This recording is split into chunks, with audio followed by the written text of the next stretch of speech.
ओम श्री साईनाथाय नमः। आइए आज बाबा की परम कृपा से अध्याय 4 को प्रारंभ करते हैं। इस अध्याय में श्री साईं बाबा का शिरडी में प्रथम आगमन, संतों का अवतार कार्य, पवित्र तीर्थ शिरडी, श्री साईं बाबा का व्यक्तित्व, गौली बुआ का अनुभव, श्री विट्ठल का प्रकट होना, क्षीर सागर की कथा, दास गनु का प्रयाग स्नान, श्री साईं बाबा का शिरडी में प्रथम आगमन तथा 3 वाड़े के बारे में चर्चा करेंगे। आइए अब देखते हैं कि संतों का अवतार कार्य कैसे और क्या होते हैं। भगवत गीता चौथे अध्याय 7 और 8 में भगवान श्री कृष्ण कहते हैं कि जब जब धर्म की हानि और अधर्म की वृद्धि होती है तब तब मैं अवतार धारण करता हूँ। धर्म स्थापन, दुष्टों का विनाश तथा साधु जनों के परित्राण के लिए मैं युग युग में जन्म लेता हूँ। साधु और संत भगवान के प्रतिनिधि स्वरूप हैं। वे उपयुक्त समय पर प्रकट होकर अपनी कार्य प्रणाली द्वारा अपना अवतार कार्य पूर्ण करते हैं। अर्थात जब ब्राह्मण, क्षत्रिय और वैश्य अपने कर्तव्यों से विमुख हो जाते हैं, जब शूद्र उच्च जातियों के अधिकार छीनने लगते हैं, जब धर्म के आचार्यों का अनादर तथा निंदा होने लगती है, जब धार्मिक उपदेशों की उपेक्षा होने लगती है, जब प्रत्येक व्यक्ति सोचने लगता है कि मुझसे श्रेष्ठ विद्वान दूसरा नहीं, जब धर्म की आड़ में निंदित कार्य होने लगते हैं, जब लोग निषिद्ध भोज्य पदार्थ और मदिरा आदि का सेवन करने लगते हैं, जब भिन्न भिन्न धर्मावलंबी परस्पर लड़ने लगते हैं, जब ब्राह्मण संध्यादि कर्म छोड़ देते हैं, कर्मठ पुरुषों को धार्मिक कृत्यों में अरुचि उत्पन्न हो जाती है, जब योगी ध्यानादि कर्म करना छोड़ देते हैं और जब जन साधारण की ऐसी धारणा हो जाती है कि केवल धन, संतान और स्त्री ही सर्वस्व है, तथा इस प्रकार जब लोग सत्य मार्ग से विचलित होकर अधः पतन की ओर अग्रसर होने लगते हैं, तब संत प्रकट होकर अपने उपदेशों एवं आचरण के द्वारा धर्म की संस्थापना करते हैं। वे समुद्र के ज्योति स्तंभ की तरह हमारा उचित मार्गदर्शन करने तथा सत्य पथ पर चलने को प्रेरित करते हैं। इसी मार्ग पर अनेक संत निवृत्तिनाथ, ज्ञानदेव, मुक्ताबाई, नामदेव, गौरा, गुणाई, एकनाथ, तुकाराम, नरहरि, नरसिंह भाई, सज्जन कसाई, सावंता माली और रामदास तथा कई अन्य संत सत्य मार्ग का दिग्दर्शन कराने हेतु भिन्न भिन्न अवसरों पर प्रकट हुए और इन सब के पश्चात शिरडी में श्री साईं बाबा का अवतार हुआ। आइए अब पवित्र तीर्थ शिरडी के बारे में जानें। अहमदनगर जिले में गोदावरी नदी के तट बड़े ही भाग्यशाली हैं, जिन पर अनेक संतों ने जन्म धारण किया और अनेकों ने वहां आश्रय पाया। ऐसे संतों में श्री ज्ञानेश्वर महाराज प्रमुख थे। शिरडी अहमदनगर जिले के कोपर गांव तालुका में है। गोदावरी नदी पार करने के पश्चात मार्ग सीधा शिरडी को जाता है। 8 मील चलने पर जब आप नीमगांव पहुंचेंगे तो वहां से शिरडी दृष्टिगोचर होने लगती है। कृष्णा नदी के तट पर अन्य तीर्थ स्थान गाणगापुर, नरसिंहवाड़ी और औदुंबर के समान ही शिरडी भी प्रसिद्ध तीर्थ है। जिस प्रकार दामोजी ने मंगलवेढ़ा को पंढरपुर के समीप, समर्थ रामदास ने सज्जनगढ़ को, दत्तावतार श्री नरसिंह सरस्वती ने वाड़ी को पवित्र किया, उसी प्रकार श्री साईनाथ ने शिरडी में अवतीर्ण होकर उसे पावन बनाया। आइए श्री साईं बाबा का व्यक्तित्व को जानने का प्रयास करें। श्री साईं बाबा के सानिध्य से शिरडी का महत्व विशेष बढ़ गया। अब हम उनके चरित्र का अवलोकन करेंगे। उन्होंने इस भवसागर पर विजय प्राप्त कर ली थी, जिसे पार करना महान दुष्कर तथा कठिन है। शांति उनका आभूषण था तथा वे ज्ञान की साक्षात प्रतिमा थे। वैष्णव भक्त सदैव वहां आश्रय पाते थे। दानवीरों में वे राजा कर्ण के समान दानी थे। वे समस्त सारों के सार रूप थे। ऐहिक पदार्थों से उन्हें अरुचि थी। सदा आत्म स्वरूप में निमग्न रहना ही उनके जीवन का मुख्य ध्येय था। अनित्य वस्तुओं का आकर्षण उन्हें छू भी नहीं गया था। उनका हृदय शीशे के सदृश उज्जवल था। उनके श्रीमुख से सदैव अमृत वर्षा होती थी। अमीर और गरीब उनके लिए दोनों एक समान थे। मान अपमान की उन्हें किंचित मात्र भी चिंता न थी। वह निर्भय होकर संभाषण करते, भांति भांति के लोगों से मिलजुल कर रहते, नर्तकियों का अभिनय तथा नृत्य देखते और गजल कवालियां भी सुनते थे। इतना सब करते हुए भी उनकी समाधि किंचित मात्र भी भंग न होती थी। अल्लाह का नाम सदा उनके होठों पर था। जब दुनिया जागती तो वह सोते और जब दुनिया सोती तो वह जागते थे। उनका अंतःकरण प्रशांत महासागर की तरह शांत था। न उनके आश्रय का कोई निश्चय कर सकता था और न उनकी कार्य प्रणाली का अंत पा सकता था। कहने के लिए तो वह एक स्थान पर निवास करते थे, परंतु विश्व के समस्त व्यवहारों व व्यापारों का उन्हें भली भांति ज्ञान था। उनके दरबार का रंग ही निराला था। वह प्रतिदिन अनेक किंवदंतियां कहते थे, परंतु उनकी अखंड शांति किंचित मात्र भी विचलित न होती थी। वह सदा मस्जिद की दीवार के सहारे बैठे रहते थे तथा प्रातः, मध्याह्न और सायंकाल लेंडी और चावड़ी की ओर वायु सेवन करने जाते तो भी सदा आत्मस्थित ही रहते थे। स्वतः सिद्ध होकर भी वह साधुओं के समान आचरण करते थे। वह विनम्र, दयालु तथा अभिमान रहित थे। उन्होंने सबको सदा सुख पहुंचाया। ऐसे थे श्री साईं बाबा, जिनके श्री चरणों का स्पर्श पाकर शिरडी पावन बन गई। उसका महत्व असाधारण हो गया।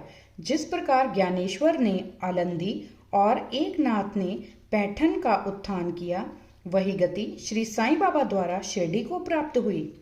शिरडी के फूल, पत्ते, कंकड़ और पत्थर भी धन्य हैं, जिन्हें श्री साईं चरणाम्बुजों का चुंबन तथा उनकी चरण रज मस्तक पर धारण करने का सौभाग्य प्राप्त हुआ।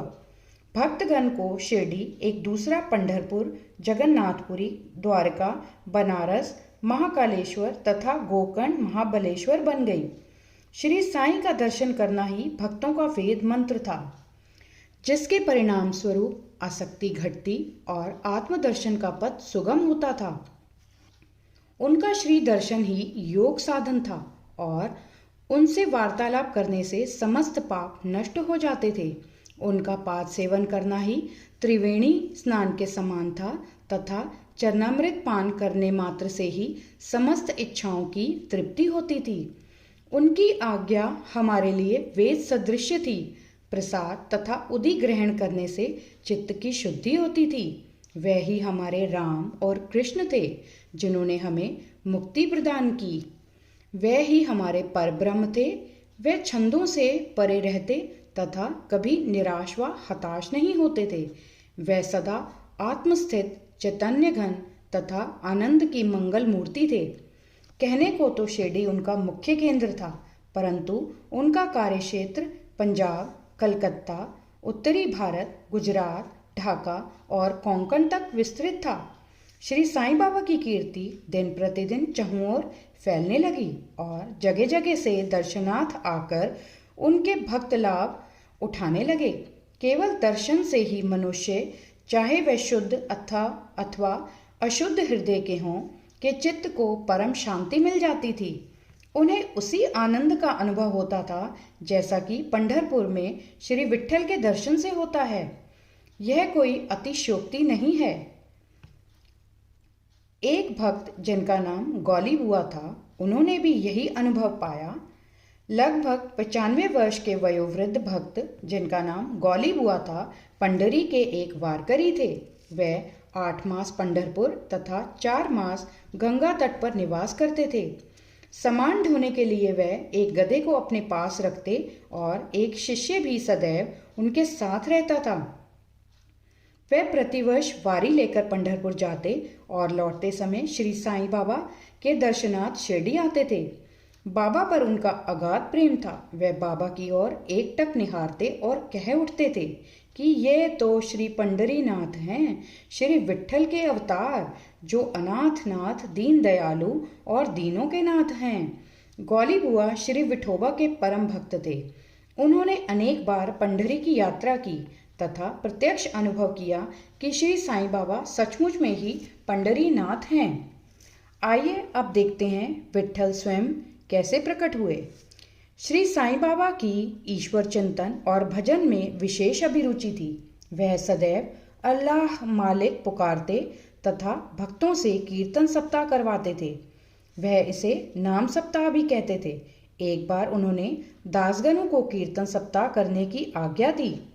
दासगणों ने बाबा से कहा कि आपकी आज्ञा मुझे शिरोधार्य है बाबा, परंतु इस बात का आश्वासन मिलना चाहिए कि सप्ताह के अंत में विट्ठल अवश्य प्रकट होंगे। बाबा ने अपना हृदय स्पर्श करते हुए कहा कि विट्ठल अवश्य प्रकट होंगे, परंतु साथ ही भक्तों में श्रद्धा व तीव्र उत्सुकता का होना भी अनिवार्य है। ठाकुरनाथ की डंकपुरी, विट्ठल की पंढरी, रणछोड़ की द्वारका, यही तो है। किसी को दूर जाने की आवश्यकता नहीं है। क्या विट्ठल कहीं बाहर से आएंगे? अरे वे तो यहीं विराजमान हैं। जब भक्तों में प्रेम और भक्ति का स्रोत प्रवाहित होगा तो विट्ठल स्वयं ही यहाँ प्रकट हो जाएंगे। सप्ताह समाप्त होने के बाद विट्ठल भगवान इस प्रकार प्रकट हुए। काका साहेब दीक्षित सदैव की भांति स्नान करने के पश्चात जब ध्यान करने को बैठे तो उन्हें विट्ठल के दर्शन हुए।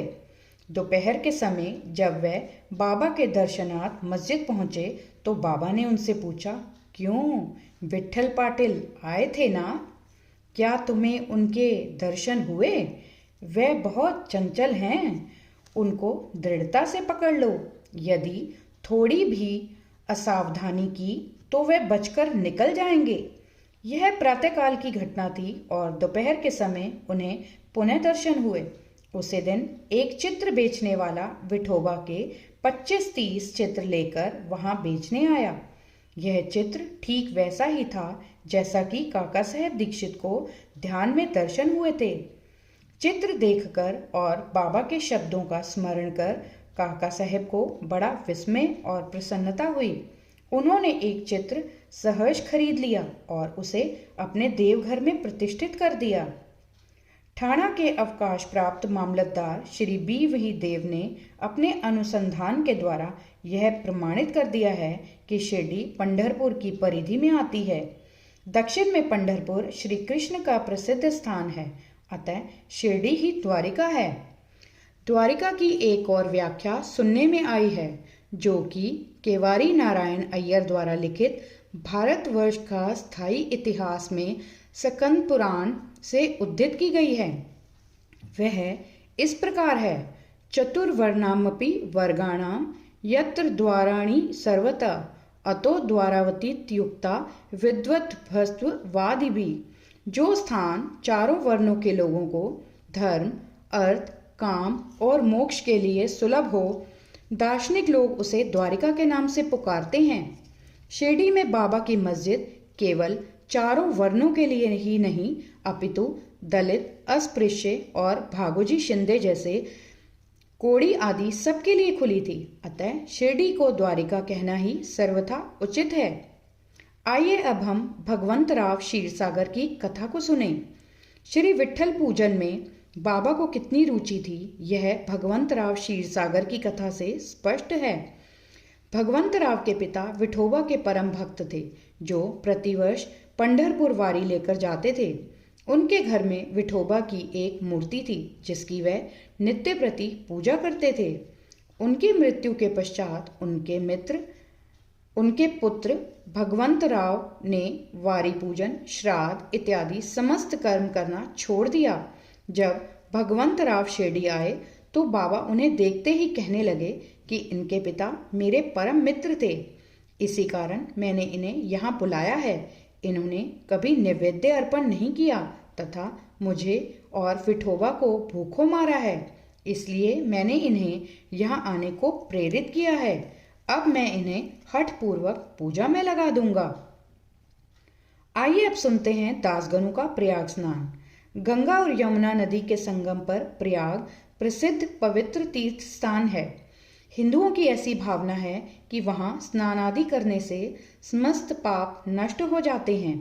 इसी कारण प्रत्येक पर्व पर सहस्त्रों भक्तगण वहाँ जाते हैं और स्नान का लाभ उठाते हैं। एक बार दासगणों ने भी वहाँ जाकर स्नान करने का निश्चय किया। इस विचार से वह बाबा से आज्ञा लेने उनके पास आए। बाबा ने कहा कि इतनी दूर व्यर्थ भटकने की क्या आवश्यकता है? अपना प्रयाग तो यही है, मुझ पर विश्वास करो। आश्चर्य, महान आश्चर्य! जैसे ही दासगणु बाबा के चरणों पर नत हुए तो बाबा के श्री चरणों से गंगा यमुना की धारा वेग से प्रवाहित होने लगी। यह चमत्कार देखकर दासगणु का प्रेम और भक्ति उमड़ पड़ी। आंखों से अश्रुओं की धारा बहने लगी। उन्हें कुछ अंतस्फूर्ति हुई और उनके मुख से श्री साईं बाबा की स्रोतस्विनी स्वतः प्रवाहित होने लगी। आइए अब देखें श्री साईं बाबा का शिरडी में प्रथम आगमन कैसे हुआ। श्री साईं बाबा के माता पिता, उनके जन्म और जन्म स्थान का किसी को भी ज्ञान नहीं है। इस संबंध में बहुत छानबीन की गई। बाबा से तथा अन्य लोगों से भी इस विषय में पूछताछ की गई, परंतु कोई संतोषप्रद उत्तर अथवा सूत्र हाथ न लग सका। यथार्थ में हम लोग इस विषय में सर्वथा अनभिज्ञ हैं। नामदेव और कबीर दास जी का जन्म अन्य लोगों की भांति नहीं हुआ था। वह बाल रूप में प्रकृति की गोद में पाए गए थे।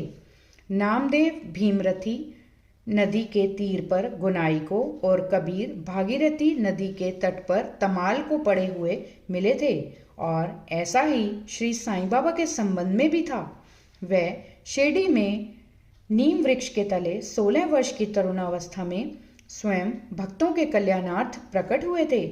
उस समय भी वह पूर्ण ब्रह्मज्ञानी प्रतीत होते थे। स्वप्न में भी उनको किसी लौकिक पदार्थ की इच्छा नहीं थी। उन्होंने माया को ठुकरा दिया था और मुक्ति उनके चरणों में लौटती थी। शिरडी ग्राम की एक वृद्ध स्त्री नाना चोपदार की मां ने उनका इस प्रकार वर्णन किया है। एक तरुण, स्वस्थ, फुर्तीला तथा अति रूपवान बालक सर्वप्रथम नीम वृक्ष के नीचे समाधि में लीन दिखाई पड़ा। सर्दी व गर्मी की उन्हें किंचित मात्र भी चिंता न थी। उन्हें इतनी अल्प आयु में इस प्रकार कठिन तपस्या करते देखकर लोगों को महान आश्चर्य हुआ। दिन में वह किसी से भेंट नहीं करते थे और रात्रि में निर्भय होकर एकांत में घूमते थे। लोग आश्चर्यचकित होकर पूछते फिरते थे कि इस युवक का कहाँ से आगमन हुआ है। उनकी बनावट तथा आकृति इतनी सुंदर थी कि एक बार देखने मात्र से लोग आकर्षित हो जाते थे। वह सदा नीम वृक्ष के नीचे बैठे रहते थे और किसी के द्वार पर ना जाते थे। यद्यपि वे देखने में युवक प्रतीत होते थे, परंतु उनका आचरण महात्माओं के सदृश था। वे त्याग और वैराग्य की साक्षात प्रतिमा थे। एक बार एक आश्चर्यजनक घटना हुई। एक भक्त को भगवान खंडोबा का संचार हुआ। लोगों ने शंका निवारणार्थ उनसे प्रश्न किया कि हे देव, कृपया बतलाइए कि ये किस भाग्यशाली पिता की संतान है और इनका कहाँ से आगमन हुआ है। भगवान खंडोबा ने एक कुदाली मंगवाई और एक निर्दिष्ट स्थान पर खोदने का संकेत किया। जब वह स्थान पूर्ण रूप से खोदा गया तो वहां एक पत्थर के नीचे ईंटें पाई गई। पत्थर को हटाते ही एक द्वार दिखा जहां पर 4 दीप जल रहे थे। उन दरवाजों का मार्ग एक गुफा में जाता था जहां गौमुखी आकार की इमारत, लकड़ी के तख्ते, मालाएं आदि दिखाई पड़ी। भगवान खंडोबा कहने लगे कि इस युवक ने इस स्थान पर 12 वर्ष तपस्या की है। तब लोग युवक से प्रश्न करने लगे, परंतु उसने यह कहकर बात टाल दी कि यह मेरे श्री गुरुदेव की पवित्र भूमि है, अतएव मेरा पूज्य स्थान है। तब लोगों ने उस दरवाजे को पूर्ववत बंद कर दिया। जिस प्रकार अश्वत्थ तथा औदुंबर वृक्ष पवित्र माने जाते हैं, उसी प्रकार बाबा ने भी इस नीम वृक्ष को उतना ही पवित्र माना और प्रेम किया। महालसापति तथा शिरडी के अन्य भक्त इस स्थान को बाबा के गुरु का समाधि स्थान मानकर सदैव नमन किया करते थे। आइए अब 3 वाड़े की कहानी सुनते हैं। नीम वृक्ष के आसपास की भूमि श्री हरि विनायक साठे ने मोल ले ली और उस स्थान पर एक विशाल भवन का निर्माण किया, जिसका नाम साठेवाड़ा रखा गया। बाहर से आने वाले यात्रियों के लिए वह वाड़ा ही एकमात्र विश्राम स्थान था, जहां सदैव भीड़ रहा करती थी। नीम वृक्ष के नीचे चारों ओर चबूतरा बांधा गया। सीढ़ियों के नीचे दक्षिण की ओर एक छोटा सा मंदिर है, जहां भक्त लोग चबूतरे के ऊपर उत्तराभिमुख होकर बैठते हैं।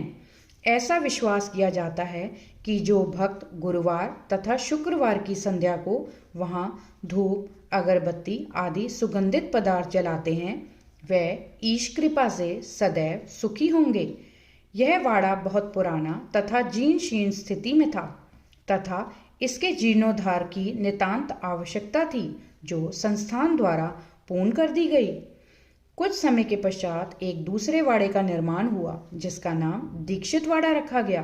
काका साहेब दीक्षित कानूनी सलाहकार जब इंग्लैंड में थे, तब वहां उन्हें किसी दुर्घटना से पैर में चोट आ गई। उन्होंने अनेक उपचार किए, परंतु पैर अच्छा न हो सका। नाना साहेब चांदोरकर ने उन्हें बाबा की कृपा प्राप्त करने का परामर्श दिया, इसलिए उन्होंने सन 1909 में बाबा के दर्शन किए। उन्होंने बाबा से पैर के बदले अपने मन की पंगुता दूर करने की प्रार्थना की। बाबा के दर्शन से उन्हें इतना सुख प्राप्त हुआ कि उन्होंने स्थायी रूप से शिरडी में रहना स्वीकार कर लिया और इसी कारण उन्होंने अपने तथा भक्तों के हेतु एक वाड़े का निर्माण किया। इस भवन का शिलान्यास दिनांक 9 दिसंबर 1910 को किया गया। उसी दिन अन्य दो विशेष घटनाएं घटित हुई। श्री दादा साहेब खारपर्डे को घर वापस लौटने की अनुमति प्राप्त हो गई और चावड़ी में रात्रि को आरती आरंभ हो गई। कुछ समय में वाड़ा संपूर्ण रूप से बन गया और रामनवमी सन 1911 के शुभ अवसर पर उसका यथाविधि उद्घाटन कर दिया गया। इसके बाद एक और वाड़ा मानो एक शाही भवन नागपुर के प्रसिद्ध श्रीमंत बूटी ने बनवाया। इस भवन के निर्माण में बहुत धनराशि लगाई गई। उनकी समस्त निधि सार्थक हो गई, क्योंकि बाबा का शरीर अब वहीं विश्रांति पा रहा है और फिलहाल वह समाधि मंदिर के नाम से विख्यात है। इस मंदिर के स्थान पर पहले एक बगीचा था, जिसमें बाबा स्वयं पौधों को सींचते और उनकी देखभाल किया करते थे। जहां पहले एक छोटी सी कुटी भी नहीं थी, वहां 3-3 वाड़ों का निर्माण हो गया। इन सब में साठेवाड़ा पूर्व काल में बहुत ही उपयोगी था। बगीचे की कथा वामन तात्या की सहायता से स्वयं बगीचे की देखभाल, शिरडी से श्री साईं बाबा की अस्थायी अनुपस्थिति तथा चांद पाटिल की बारात में पुनः शिरडी लौटना, देवीदास, जानकीदास और गंगागीर की संगति, मोइनुद्दीन तंबोली के साथ कुश्ती, मस्जिद में निवास, श्री डेंगले व अन्य भक्तों पर प्रेम तथा अन्य घटनाओं का अगले अध्याय में वर्णन किया गया है। श्री सद्गुरु साईनाथार्पणमस्तु। शुभम भवतु। अध्याय 4 संपूर्णम।